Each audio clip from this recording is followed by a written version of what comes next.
For those of you who understand, first of all, I should say that it takes a little bit of courage for anyone to speak after you and those beautiful pictures. But we all have to have courage, so here I am.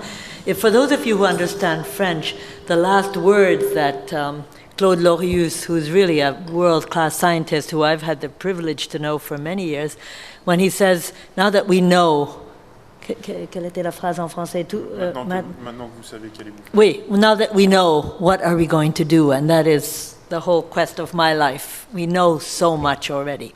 So let me start. So Alan, yesterday when you introduced the session, you referred to a question which we hear often, here and elsewhere: where are you from? And it's always difficult to answer, I think. It's very difficult for me. I was born in Hungary. I have a French and a US passport. And I consider myself a global citizen. I don't have a global citizen passport, but a planet Earth. We're all from there. And then another question is, what do you do? I think in France, you're not supposed to ask that question. You sort of have to figure it out. But in many places, people ask. So as I love music, I often refer to my profession as a chief conductor in large international scientific and environmental organizations, striving to have their members play in harmony. And I'm now writing a book about my journey and spending a lot of time in universities and with organizations, striving to break down the walls between our different disciplines. One of the things that many of the people that I work with have a tendency to say, something that you just said, Luc, and I always agree with you about everything, but you said, you know, many people say we're there to save the planet.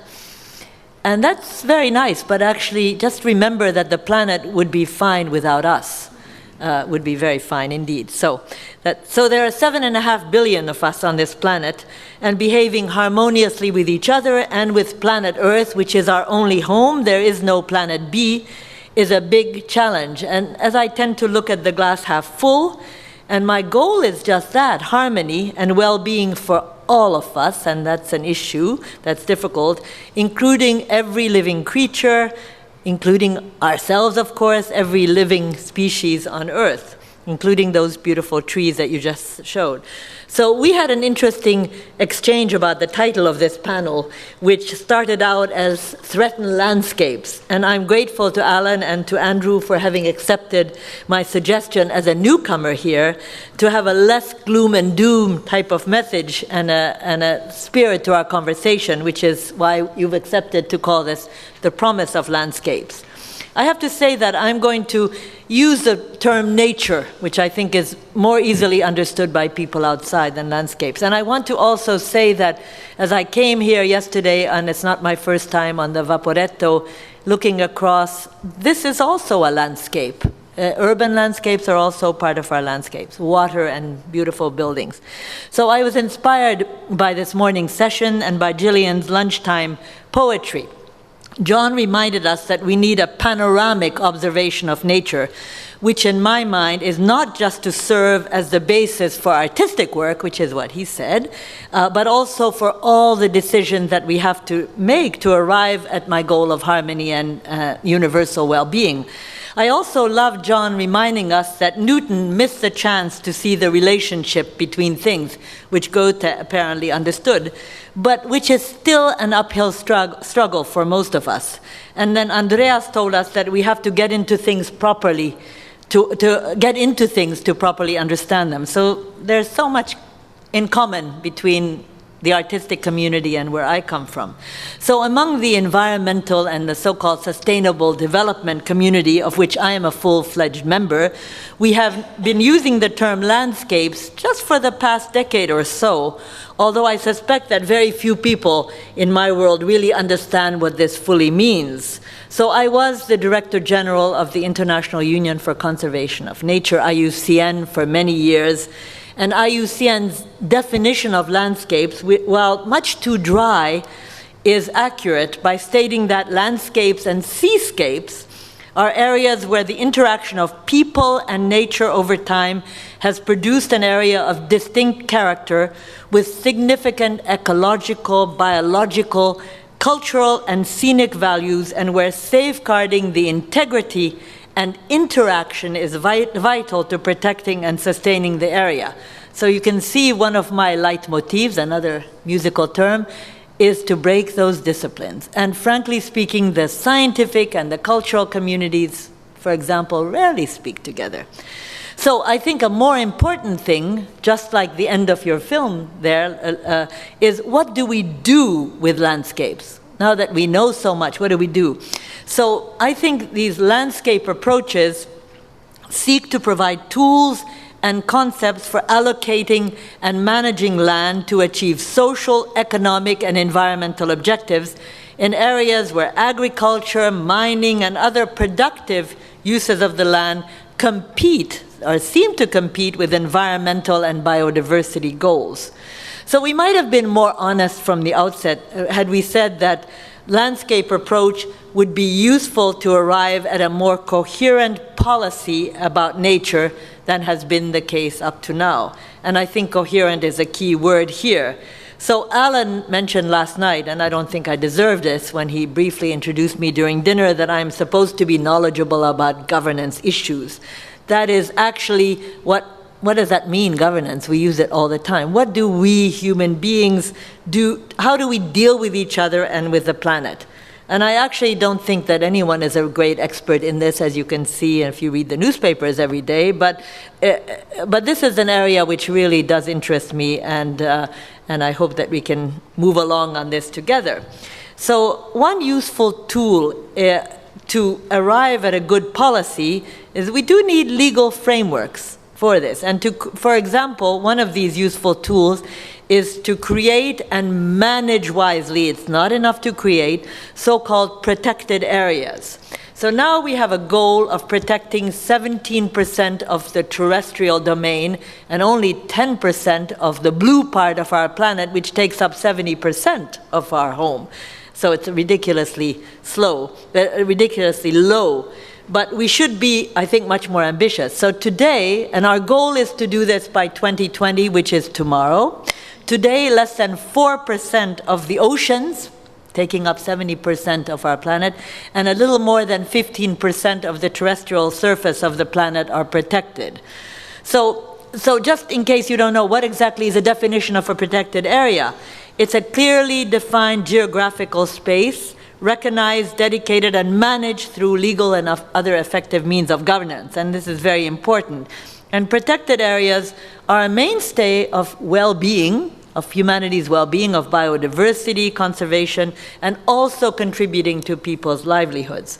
So they are at the core of efforts towards conserving nature and the services it provides us. People don't really feel comfortable about ecosystem services to us, but we have to start to appreciate what it is that we get from nature. Maybe by appreciating it, we will protect it more. So food, clean water supply, medicines, and protection from the impacts of natural disasters. Terrestrial and coastal protected areas, for example, store at least 15% of carbon, and they help reduce deforestation, habitat and species loss, and support the livelihoods of more than 1 billion people, many of them the poorest people on our planet. So this is, we have to look at nature, our landscapes if you like, as providing valued services to us, and my whole point is we don't value this well enough at all. So IUCN has 7 categories of protected areas. IUCN has 1,600 members, governments, and NGOs. It is really the mother of all conservation organizations, and all of the acronyms that you might know, like WWF, for example, the Nature Conservancy, are all members of IUCN, and WWF was created, in fact, by IUCN. So there are 7 categories. Obviously, category 1 is where no human beings live. Strict nature reserves and wilderness areas, very important. While I was Director General, and I just stepped down recently, we had a huge argument about including in protected areas places where people have been living and are living in harmony with nature. And finally, we have that category, big argument, because the conservation community is conservative. So category 5 is called protected landscape and protected seascapes. And now, so I think this is a very good thing. I'm proud of the fact that while I was at the helm of IUCN, I convinced our members to feel comfortable about using the term nature and to admitting that conservation, unless it provides solutions to the well-being of our planet and all of its inhabitants, including us, of course, it makes no more sense anymore in a planet where we really are the problem, and there are many of us. So last night at our dinner table, we mentioned the important role of women in the world, and I have to say that this is the most gender-balanced meeting that I have probably ever attended. So I did live and do still live in a very male world, but we'll change that. So in spite of the fact that women have long been associated with nature, metaphorically, of course, as in Mother Earth, for instance, we've not really been recognized for our important role. And in many parts of the world, as you probably know, women manage natural resources daily to provide for their families. They grow crops, fetch water, collect firewood, and look after domestic animals, just to say a few of the things. So they depend, just like us, on nature for their very survival. And so do we, even though, and this was said very well earlier, and Luke, you repeated it, many of us now living in urban areas feel disconnected from nature, and therefore it's not easy for us to value it. And this is the battle that I think we all have to be a part of. So nature provides a myriad of benefits for us, often for free. So when dealing with nature, we began to use a language which is perhaps not very poetic, but it starts to speak to people outside of the conservation community. So for example, imagine a new medicine that could keep you more active and fit with reduced risk of illnesses, cancer, heart disease, diabetes, one that also improves learning, mental well-being, and delivers clean water and fresh air. Such a discovery would certainly win the Nobel Prize in physiology of medicine. There is no Nobel Prize for ecosystems. But this is not a medicine at all. It's simply a protected area, a park. Can you imagine living in a place where you can't go for a walk, or where you can't sit outside and listen to the crickets competing very nicely or accompanying the beautiful poetry? So parks and other protected areas are fundamental health resource, and we need to make sure that we explain this to policymakers, so that we have to demonstrate this vital link. And advances in medicine, including treatments for currently untreatable diseases, would not be possible without the powerful pharmaceuticals derived from plants, animals, and microbes, or without the knowledge gained from traditional communities who live much closer to nature and who understand the gifts of nature probably better than we do. So we started to talk about this for the first time. So more than a quarter of modern medicines originate from tropical forest plants and are worth an estimated $108 billion a year. It's the first time we started to talk about nature with some monetary values, which again is not very poetic, but it does catch the attention of people who hadn't listened to us before. Nature can also, of course, help us protect us against disasters. Healthy coral reefs and mangrove forests can help reduce the effect of storms and tsunamis. Wetlands act as sponges, soaking up excess water in times of flooding and releasing it in times of drought. And how many wetlands are being destroyed every day? Forests prevent landslides and protect water for some of the world's largest cities, and those cities which had wise enough leadership to realize the importance of protecting the watersheds around them. New York City, for one, for example. But of course, beyond these practical functions, nature has been the source of wonder and inspiration for artists since time immemorial, and you probably know this better than anyone else. One of my favorite poems ever since I was a little girl was Lord Byron's poem, The Dream, which apparently described the landscape around where he lived in Nottinghamshire, a most living landscape, and the wave of woods and cornfields and the abodes of men. He already talked about our Category 5 landscape, where human beings, men and women, he would have said, I'm sure, are living together in harmony. You probably know this poem by heart also. Vincent van Gogh said, "Keep your love of nature, for that is the true way to understand it, to understand art more and more." And it certainly was more, considering that his famous painting of sunflowers last sold for $77 million in 1987. So nature is, of course, also a little-known inspiration behind some of the biggest and most popular scientific inventions, from Velcro to radars to helicopters, and we call this biomimicry, and that really is a field of study now. So these and many other examples show how for centuries we have been turning green into gold. Today, however, nature's benefits are at a risk of running out. The variety of life on Earth, known as biodiversity, a word that very many people don't understand, that's why I use the word nature, especially not when I'm not writing scientific articles. So biodiversity is vanishing before our eyes. According to the IUCN Red List of Threatened Species, which IUCN has been doing for the last 54 years, 1 in 3 amphibians and 1 in 4 mammals, our closest relatives, 1 in 5 plants, are facing extinction today. So imagine if these statistics were about your family or your friends or your business, you would be worried and you would try to find solutions, and there are solutions. We're a little bit too passive about these things. Now, in 2010, we started to realize the full economic impacts of biodiversity loss and the significant value of conserving nature. So we set up a study that we started to call the Stern-like report about biodiversity. You remember Nicholas Stern's study on the economics of inaction about climate. So this is called the Economics of Ecosystems and Biodiversity, initiated really by IUCN in 2008. And what the TEEB study shows is that for years we have been squandering our natural capital. Every year we're losing natural assets worth up to $4.5 trillion, far more than the one-off cost of the recent financial crisis.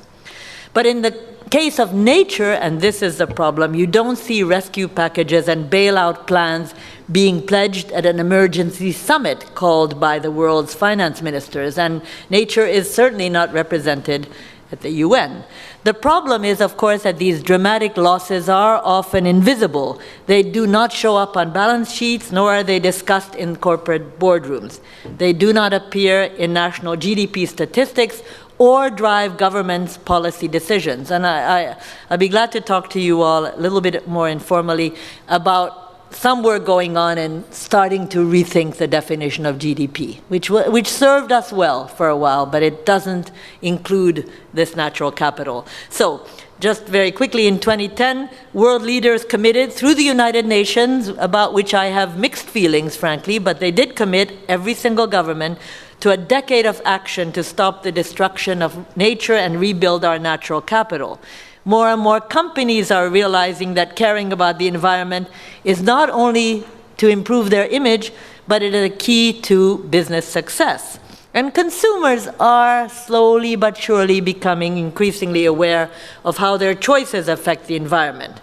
So, fortunately, investing in nature does bring tangible results for our planet and for our people. By protecting forests, we help fight climate change and improve air quality in cities where more than half of us live. I think it was, in terms of governance, a big mistake that we set up a convention on climate with its headquarters in Bonn, a convention on biodiversity with its headquarters in Montreal. They hardly speak to each other. It's another governance challenge. Silos. By rehabilitating wetlands and rivers, we secure clean, fresh water and prevent many waterborne diseases. By managing our coral reefs, which are in great danger, and our oceans, we improve the nutrition of millions of people around the world, and so on. So this is all a part of nature's wisdom, nature's bounty, and nature's promise. It all sounds simple, and it is doable, and it is, I believe, the single biggest opportunity of our time. So we're moving in the right direction, but not fast enough. That's why we need, I think, to engage more and more people through the kinds of things that you do, Luke. This idea of bringing different communities together is terrific. I'm very glad to be here. Thank you very much. Thank you.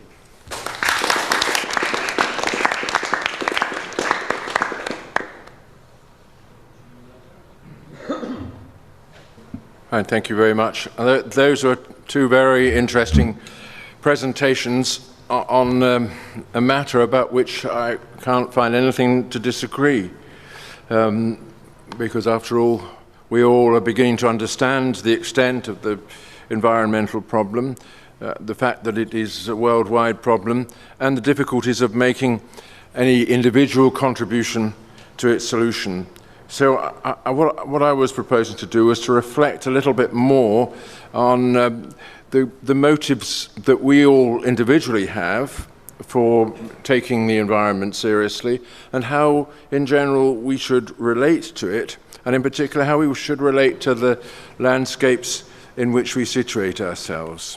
And I think this is only tangentially related to the question of sustainability, but in the long run, I think, is a part of that question. And it's to do, of course, with making and conserving a home for ourselves. And I have three broad thoughts here, one philosophical, one phenomenological, and one psychological. The philosophical thought is this. Pasquale this morning asked an interesting question. How and why does land become a landscape? And there's a very similar question to that, which is how and why does a human being become a person? You might think these are very different questions on the surface, but in my view they are very closely related. That there's a kind of relationship between us which enables us to transfigure the human body into the picture of the human soul. And that creates the possibility of seeing each other in a completely different way, as free beings with each with a subjectivity of his own, relating to each other through moral and religious and aesthetic ideas. And something similar happens in our relation to the land when we begin to see it as a landscape. It's as though it started looking back at us with something like the point of view that a person has when a human being looks back at us properly. So there's a kind of relationship with the land which generates a new kind of thing, the landscape. This is what philosophers would call an intentional kind and not a material kind. And there are landscapes, there are also seascapes and cloudscapes.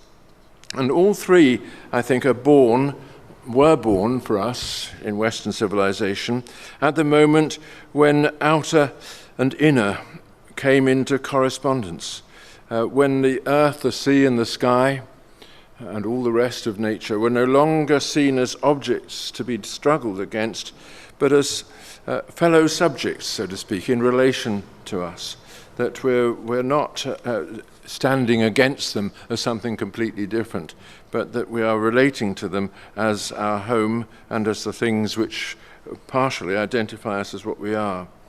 In the previous talk, in Judith's talk, well, it was principally, I suppose, my thoughts about Judith's talk. We came across the concept of the pilgrim.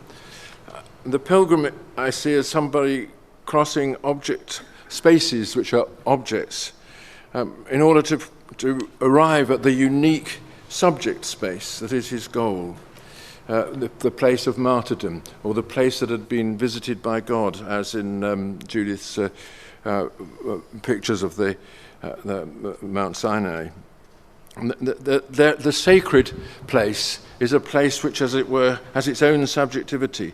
God himself made this clear to Moses when Moses confronted him in that place and asked for the identity of the thing that shone upon him from the burning bush, and that thing replied, "I am that I am." In other words, I'm giving you no information about myself except that I am a subject like you. And you know, that sort of sense of the pilgrim is as the person who's crossing the world of objects in order to find the place where subjectivity has revealed itself, I think is a very important part of our spiritual inheritance. But when we come to the romantic movement, of which Andreas was speaking so well, the pilgrim becomes a wanderer. And the wanderer is not somebody who's on a pilgrimage to find God. He's someone who's mislaid God. He's seeking him everywhere and could find him anywhere. There's no specific place where God is, and he's certainly not outside this world either. So we have a new attitude to the landscape which is born of Romanticism, and I think that's really in the back of our minds, and it's in the back of many of the motives that promote people to do what Luke did in his film, and to present nature as a place in which we are, as it were, wanderers in search of our own deeper relation to it. My second thought was phenomenological. It takes off from something that Jacquet said yesterday about boundaries and the fact that we need boundaries in order to understand our world as a place where we ultimately are, a place which is ours. I think this is true that landscapes we wish to see in the end as bounded in some way, as places. I think John Burnside referred to this as well, the transition from a space to a place. A place is something which has boundaries, somewhere where there's a beyond which doesn't belong to it. Sea and sky are not like that, though perhaps truly maritime people like the Venetians do see the sea more as a bounded place. I mean, they've done their best to bound it. But we live in a world where actually boundaries are being lost. And Noni's excellent presentation of virtual reality made put great emphasis on the new idea of the 360-degree camera, the Google vision of the world, which erases boundaries, because the actual seen world is a world without boundaries. And this is extremely interesting because the visual field actually is limited. And there are lots of things that I don't see at the moment, but there is no edge to my visual field. That's an extraordinary phenomenon, that we live in in our visual world. We live in a world which is limited, but it has no boundaries. One of the things that we try to do in settling down and making a home for ourselves is to create that boundary, and we also try to give a boundary to nature through art. A painting of a landscape gives it an edge and a frame, and that's to say it brings things into finite relation with each other so that they balance, so that they have an order and a discipline. And I think that's one of the reasons why landscape painting became so important during the Romantic movement. It was, as it were, transference into the realm of art of a fundamental gesture of home building, of putting an edge around things. And our English landscape painting is particularly important in this connection. The landscape appears not in the background, as in Raphael's Virgins and so on, but in the foreground, and indeed in Constable, the human figures are background, not foreground. So landscapes emerge from these boundaries, and we acquire a need to protect the boundary and make it into a shared possession. I think that's one of the primary movements in our protection of nature. We don't think quite so globally as perhaps we ought to do, but what we do, we are inspired by the thought that within this place which is ours, we ought to be at least protecting the boundary. The National Trust in Britain arose, well, it's the English National Trust actually, arose in the end of the 19th century through the work of certain disciples of John Ruskin, who, and their first concern was to protect the seashore. This is the common boundary of our island, and it mustn't be polluted and made and uglified. This is the place where our home comes to an end, and as it were, is elided into the boundless ocean. So that was the first major environmental movement in our country, anyway. My third thought was about a psychological thought about landscapes and their relation to home. What the pilgrim and the wanderer both have in common is, of course, that they are not at home. We're wandering, but the pilgrim has a goal. The wanderer doesn't have a goal. He might stumble across it. But what distinguishes them is that the wanderer has lost a home. And if he is to find it, he must find it in this world or not at all.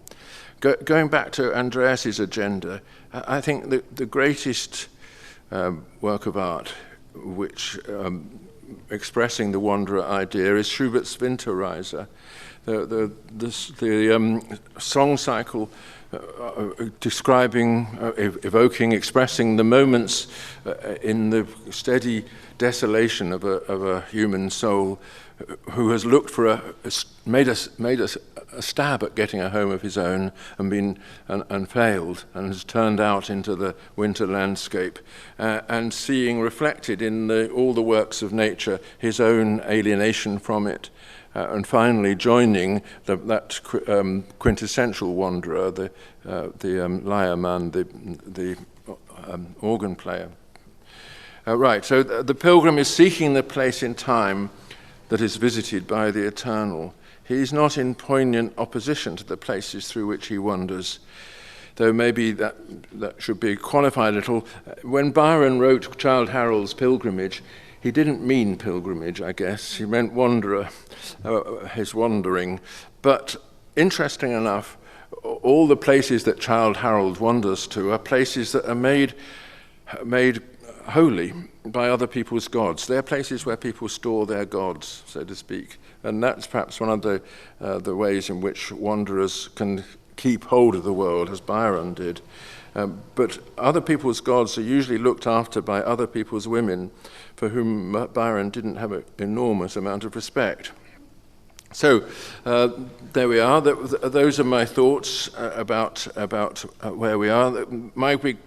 I suppose my concern is how we use these conceptions that I think are integral to our self-identity as modern people, our desire for boundaries, our sense of ourselves as in some way wandering, and our longing for home. How do we use those to create a motive that we can all share, which will enable each of us to do his own little bit of work?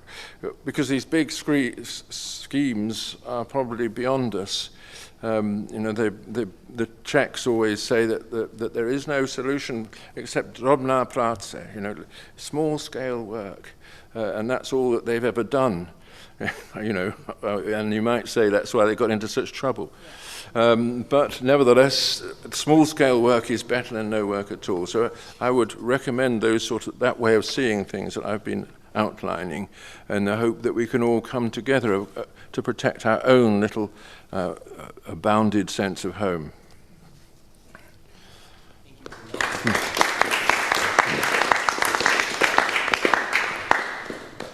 I really much enjoyed what I've heard and seen, but I want to pick up on Roger's point about the personification of land, turning it into landscape. I think that's a beautiful notion, and obviously a very profound one. But actually, things carry on after it has been personified. First of all, it becomes then property. It becomes usually somebody else's property. It is, as it were, worked. It is something that has to, as it were, generate an income, and so on and so forth. And I think it's for that sort of reason, and the fact that landscapes, the property ownership of landscapes is so widely distributed, and the consequence of that although I'm instinctively attracted to your notion of sorting it all out at home and in small scale and so on, the fact remains is we do need cooperation at quite a high level in order that our relationship to landscape should be the beautiful, non-pathological one that you envisage in the notion of the landscape being personified. Yeah, I entirely agree that none of this makes sense without a properly modulated legal order, which will prevent abuse of the landscape by adverse forms of property and all the rest. Ownership is not a violation of the land, however. You know, this little island on which we are fortunately situated was made into the human thing it is by ownership. But it was ownership which was also a form of dedication, because of course that's what a monastery is. And I think that what our English landscape painters were trying to convey was a landscape in which ownership had also consecrated the land. It wasn't a form of merely instrumental reasoning, so to speak. And I entirely agree with that, and I have no principled objection to ownership. There's always a question of who owns. And if you have a sort of Monsanto scale ownership of all sorts of across the globe, then I think you've got a real problem. If I look across any landscape in England, I have an idea that I have no idea who owns much of it. But I have a suggestion that probably much of my own country, as you were, is owned by people who don't necessarily have either the well-being of my country or indeed the well-being of the planet at stake. So that's in the sense why I'm with you on ownership, but not on the actual ownership that we have at the moment. I've always taken the view that ownership of the land is okay as long as it's mine. I've spent my last 20 years trying to put that into practice. I've got up to 105 acres now, but it doesn't compare with James Dyson's 100,000 or whatever. You're absolutely right. I think that one of the great enemies of not just of the landscape but of the land is the absentee owner, and it's not the quantity of Monsanto's property that matters so much as the fact that there is no such person as Monsanto, and nobody who is hurt by the land that Monsanto owns when he sees it being violated. So yeah, we need to recognize that ownership has duties as well as rights, and one duty is to reside there. So I have no doubt that you look after your 100 or so acres, I think you said, very well. But you know, being a global citizen and traveling around the world, unfortunately, not everyone is as wise as you are. And I do think that at some part of the planet, that's why I was talking about the objective of protecting, even from individuals, a considerable part that just needs to be protected. And this sounds like I have no faith in my fellow human beings, but there's many of us, and there are many of us who are starving, and many of us who want to make money, like Monsanto, for example, and therefore we're treating the land that we own, whether we're individuals, our companies, our cities, our governments, in a way that's just not going to provide the services that we will need. So we need to find some sort of a good compromise between your philosophy and mine.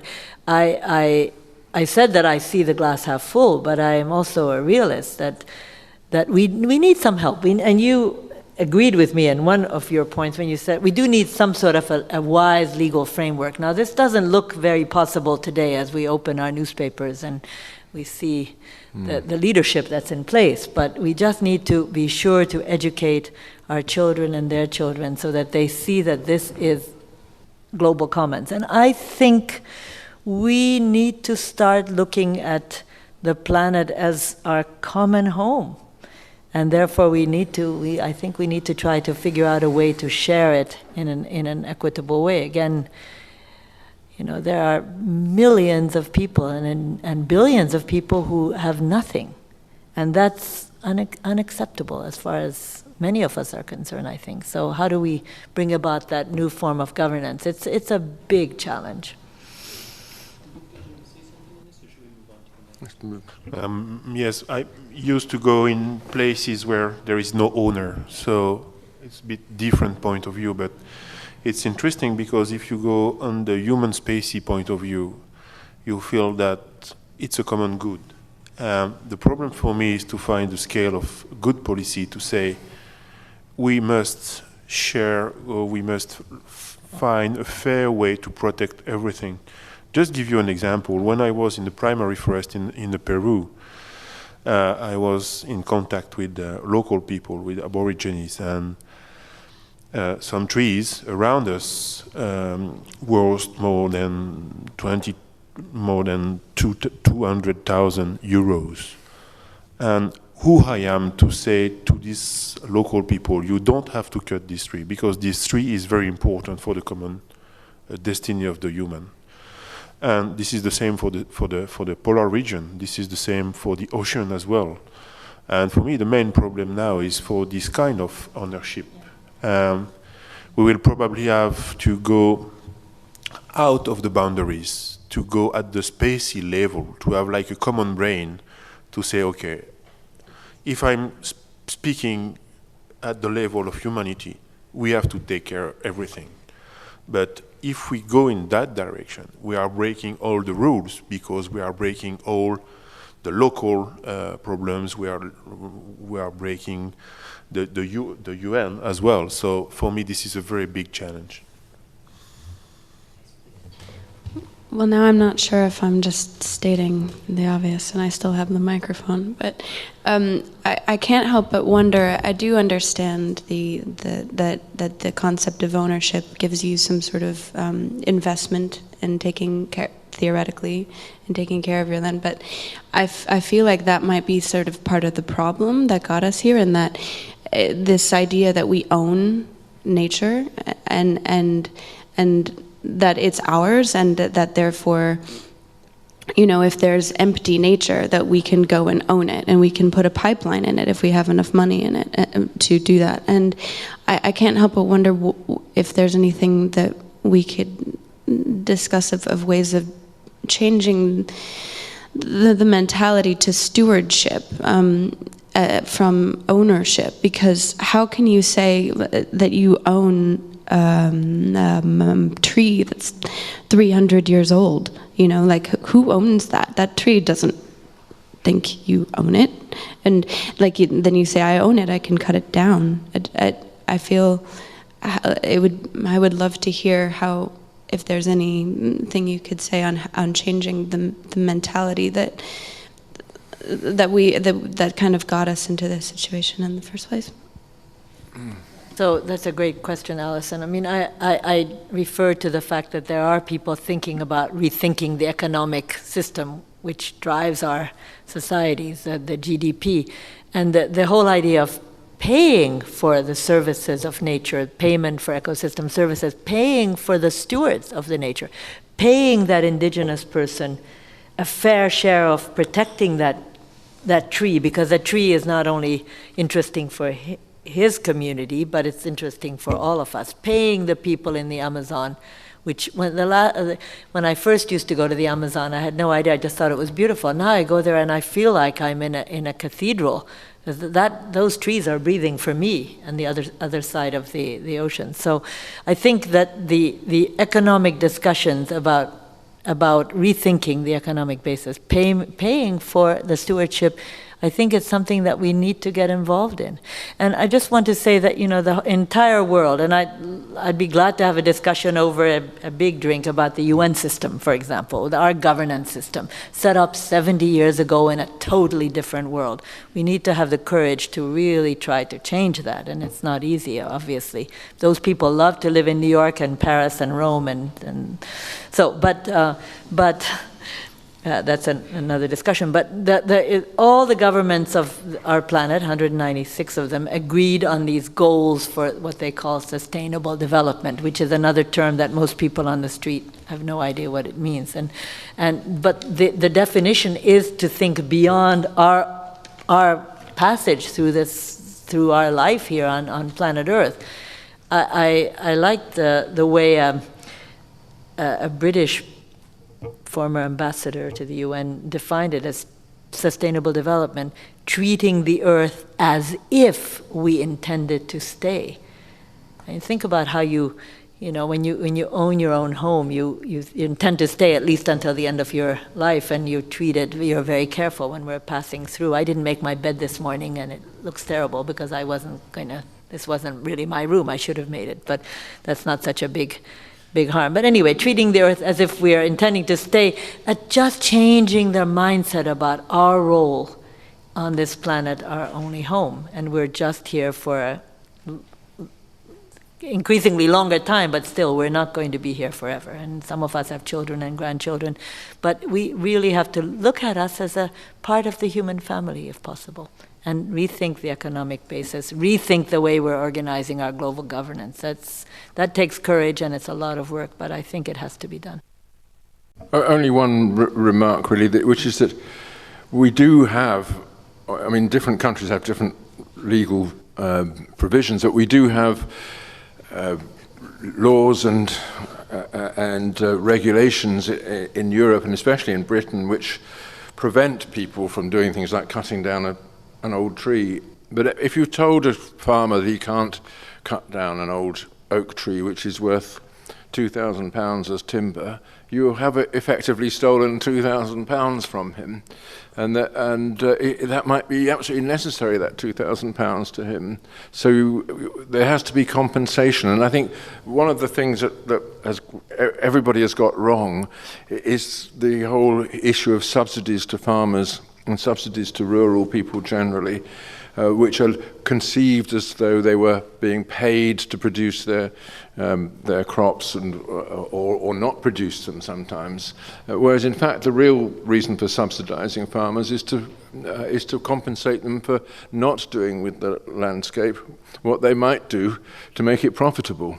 You know, in Britain you're not allowed to build in the countryside at all. You can if you get special planning permission, but you know that's a huge cost to the farmers.